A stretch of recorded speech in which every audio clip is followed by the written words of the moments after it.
Ya pemirsa, dan kini kita beralih ke informasi yang sudah kami pilihkan. Kita lihat ada berita yang terpopuler. Yang pertama, ada PKS usuk Anies di Pilgub DKI Jakarta. Partai Keadilan Sejahtera kembali membuat pernyataan baru mengenai isu Anies Baswedan maju di Pilgub DKI Jakarta 2024. Apakah ada peluang PKS mendukung sepenuhnya Anies untuk maju di Pilgub DKI Jakarta 2024? Politikus sekaligus Ketua DPP PKS Mardani Alisera mengatakan peluang tersebut bergantung pada ketersediaan Anies untuk maju kembali sebagai calon gubernur.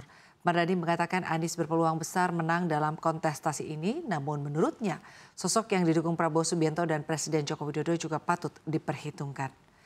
Sebelumnya Anies memberikan sinyal ia tidak akan maju di Pilgub DKI Jakarta 2024. Anies menjelaskan kabar dirinya maju kembali di Pilgub DKI Jakarta 2024 hanya rumor yang ingin menggeser isu Pilpres ke Pilkada.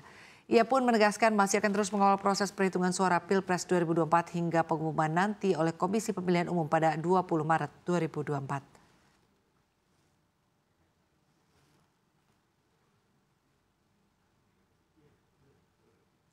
Dan kini kita ke berita terpopuler selanjutnya yang sudah kami pilihkan. Ada belak-belakan Erick mengenai Wika PTPP.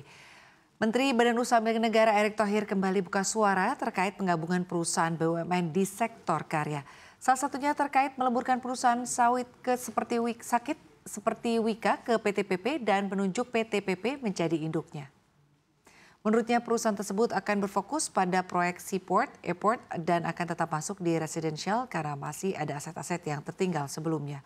Erick menjelaskan secara keseluruhan Kementerian BUMN telah melakukan konsolidasi terhadap rencana penggabungan 7 BUMN karya menjadi 3 perusahaan saja. Langkah tersebut dilakukan sebagai bentuk penyihatan BUMN di sektor karya. Pihaknya juga sudah melakukan klasifikasi dan pengelompokan agar dapat berfokus pada tugasnya masing-masing. Selain Wika dan PTPP, penggabungan juga terjadi pada Hutama Karya dan Waskita Karya yang akan berfokus pada proyek jalan tol, non-tol, institutional building, dan juga residential commercial. Sedangkan penggabungan Adikarya beserta Nindya Karya akan berfokus pada proyek pembangunan infrastruktur air, rel, dan juga tentu beberapa konteks lainnya.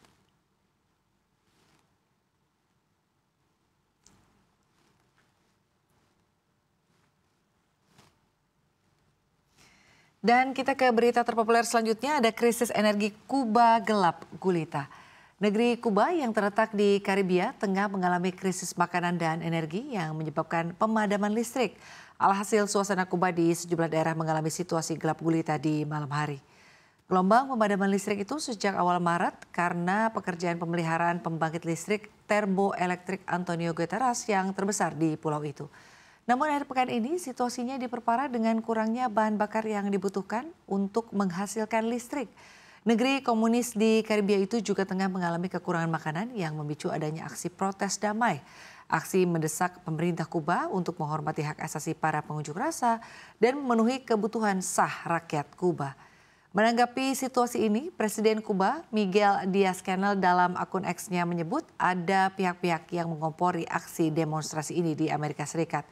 Havana juga telah memanggil Duta Besar Amerika Serikat Benjamin Ziff ke Kementerian Luar Negerinya.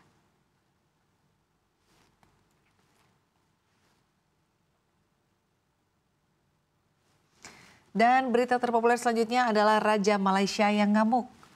Ya pemirsa, Raja Malaysia Sultan Ibrahim Sultan Iskandar marah besar. Ia bahkan menyuruhkan penyelidikan khusus dilakukan terhadap sebuah jaringan toko serba ada lokal KK Supermart yang menjual produk hasil pabrikan Cina. Ada apa sebenarnya? Ternyata KK Supermart menjual kaos kaki bertuliskan Allah. Sebagai umat Islam menganggap pakaian kontroversial tersebut sebagai penghinaan terhadap nama Tuhan.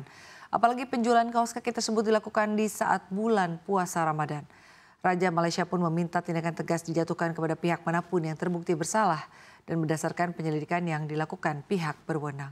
Teguran yang dilakukan Raja secara langsung adalah hal yang langka. Ia pun mengingatkan warga Malaysia sebagai negara dengan pendidikan majemuk untuk memastikan keharmonisan sosial dengan tidak membahas isu-isu sensitif tentang agama, ras, dan keluarga kerajaan. Adapun KK Supermart telah menjual kaos kaki bertuliskan Allah sejak awal pekan. Foto-fotonya sebagian dibagikan secara luas di media sosial dan KK Supermart telah meminta maaf atas skandal kaos kaki tersebut. Tindakan telah diambil untuk menghentikan penjualan. Pemasok kaos kaki tersebut, Si Chen Chang, juga telah mengeluarkan permintaan maaf dan menyebut kesalahan penulisan dilakukan pabriknya di Cina. Sin pun menegaskan hanya ada 5 pasang kaos kaki yang bertuliskan kata sensitif tersebut.